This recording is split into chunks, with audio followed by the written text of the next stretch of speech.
Hello, and welcome to the Calmcast, a time to feel calm and think clearly. I'm Clare, the Queen of Calm, a transformational life coach. I was a burnt-out head teacher who finally made the journey to calm after years of trying, and I want to prevent you from having to do the same. The Calmcast is a series of short explorations, gently guiding you back to your natural state, which is calm and clarity. Just listen like you would listen to music, with an open mind and curiosity. There's nothing else to do. Now let's relax into today's episode.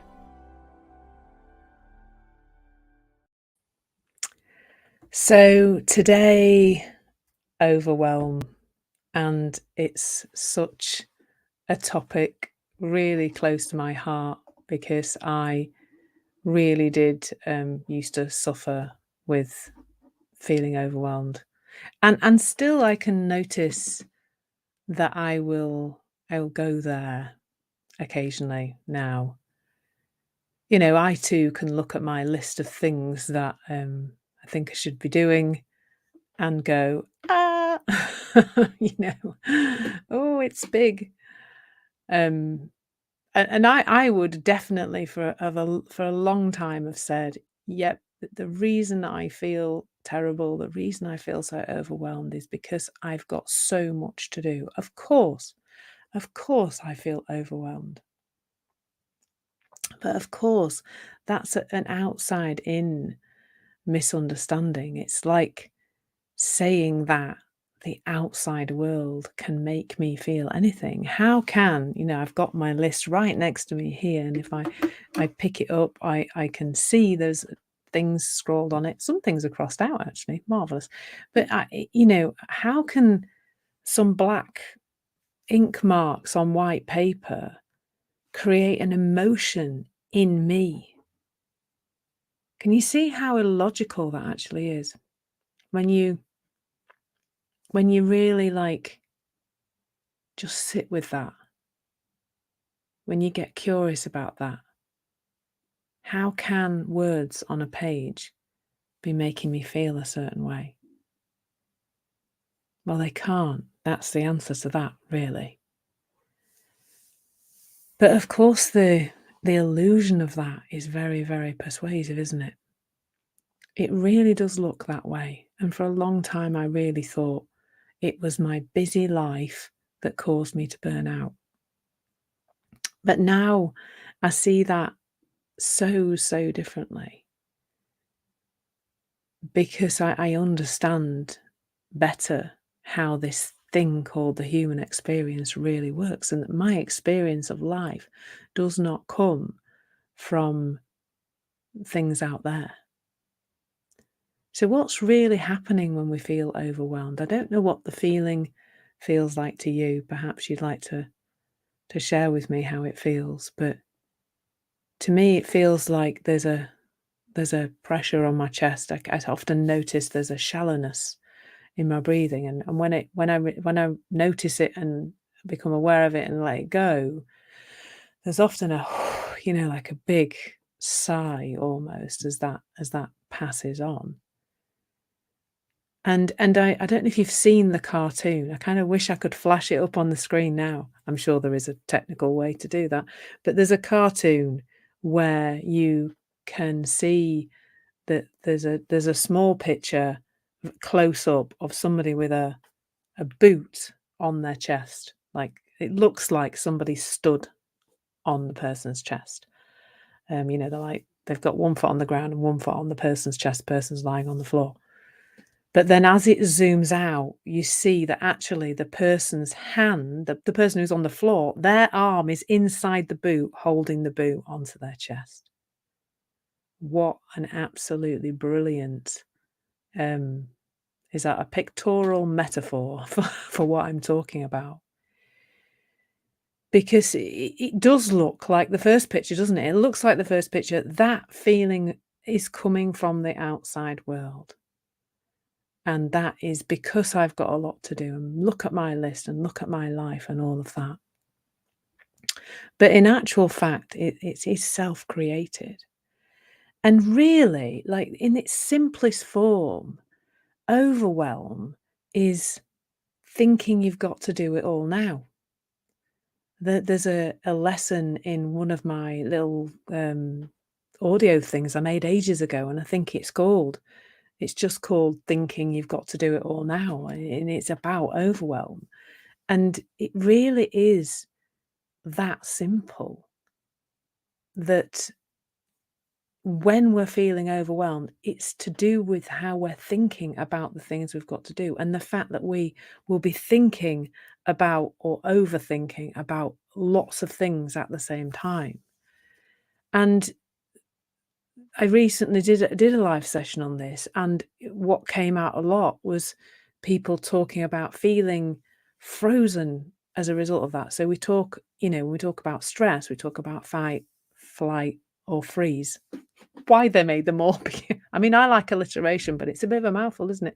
Fight, flight, or freeze. And that for a lot of people, the freeze in terms of workload, in terms of what we would like to get done each day, the freeze is the biggest part of that. The people just don't do anything at all, because that's what the stress response can do. It can stop us from just moving in any direction. We just become, still. Because it's a bit like being a mongoose. I think it's mongooses, mongoose, I don't know. I think it's mongooses, isn't it, who play dead, when they're, those of you that listening to the audio didn't have missed a beautiful face I just pulled. But they do that thing where they look like they're dead, don't they? And then people, then not people, but predators will leave them alone because they look dead. And that's what we do when we're very overwhelmed. So what's kind of what the antidote for this is to notice, really, and to know what's going on. Because noticing's fine, but often we become aware, don't we? And then we beat ourselves up. Well, why am I feeling like this? And I should be able to do it. We're not looking at that at all. But what I'm saying is that when you start to feel that feeling, perhaps yours is like a foot on the chest, like mine, is to know that that feeling is internally generated. That's just letting you know. It's just letting you know you're thinking about everything you've got to do. It's not letting you know that you have to do it all now. And I think for women, I'm sure, let me know if you're a man and you experience this too, but for women in particular, this is huge. It is, I say a lot now to women, we misheard the call to action. We were told we could do anything. You can be anything, do anything, etc. And we heard you can do everything. Like, do everything now. Do it all now. And I talk to so many women who are caught up in perfectionism and imposter syndrome and feel like they do have to do it all, and they have to do it all now, and they have to do it all well. But even as I'm saying that, I can feel the energy of that.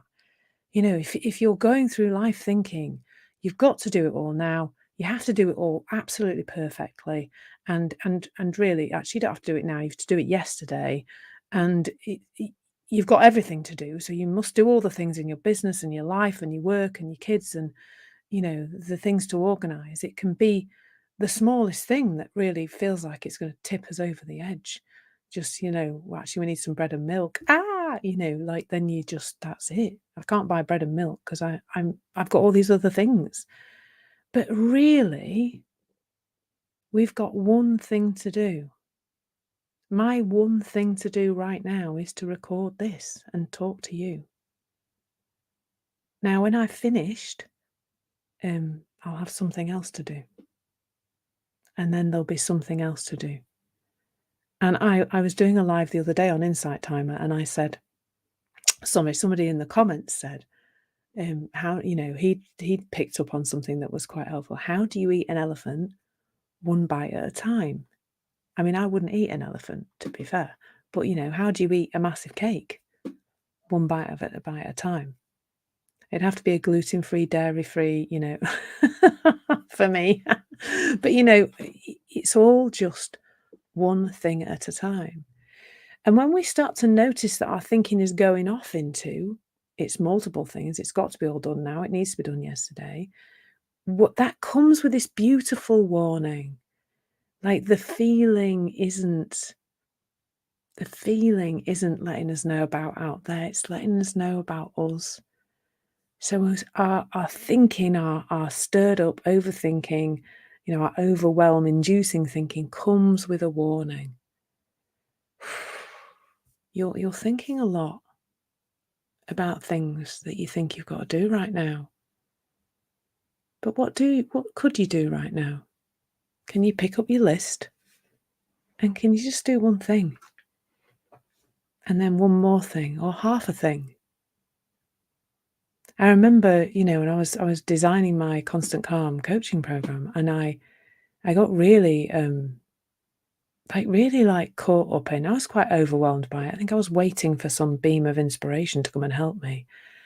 And then one day I just opened it and I started reading it, and then I started moving bits of it about and saying, oh, that doesn't really belong in that section. I want that in that section. And I started gradually tinkering with it and playing with it and creating something. And it didn't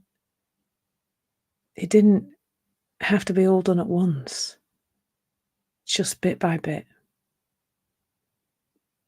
And it is not the stuff we've got to do, it's how we're thinking about it and thinking that it's all imminent right now and has to be perfect and has to be wonderful and, has to please everybody as well. Ladies in the room. So just awareness. It's always awareness. It's always noticing. It's always seeing, experiencing the feeling. Feelings are not dangerous. They're just a warning. And then what makes sense for you to do might actually be what makes sense is to get up and take a breath.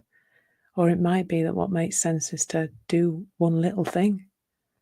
Cross it off your list. It might be that what makes sense is to go make a cup of tea and take a breath. It might be that what makes sense is to put your feet on the floor and take a breath and go, have a little mantra. I don't have to do it all now. I don't care. It doesn't matter what it is. That's your thing. That's not my thing. What I'm providing is the awareness, is the understanding of what's happening inside you when you are feeling overwhelmed. And that you don't have to do it all now.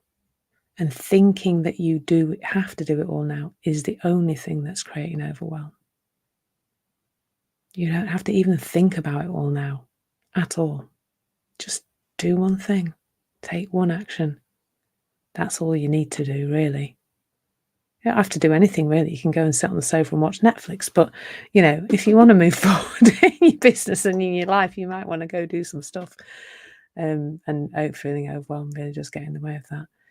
So I hope you found that helpful. All this month, I've been exploring productivity on Insight Timer, and it's been great. There's been some great conversations, and the last day will be tomorrow on Insight Timer, exploring productivity. I've got loads and loads of free tracks now on Insight Timer about productivity, and I've also done quite a lot of lives, and I've got a lovely course there as well called Stress to Success, which is all about a 3 principles perspective on effortless productivity.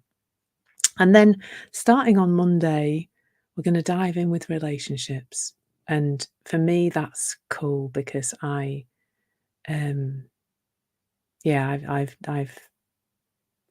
seen a lot about my relationships through this understanding. So you'll be able to catch up on courses and free tracks. And if you're listening to this in and around August 2023, you'll be able to actually catch some live sessions too.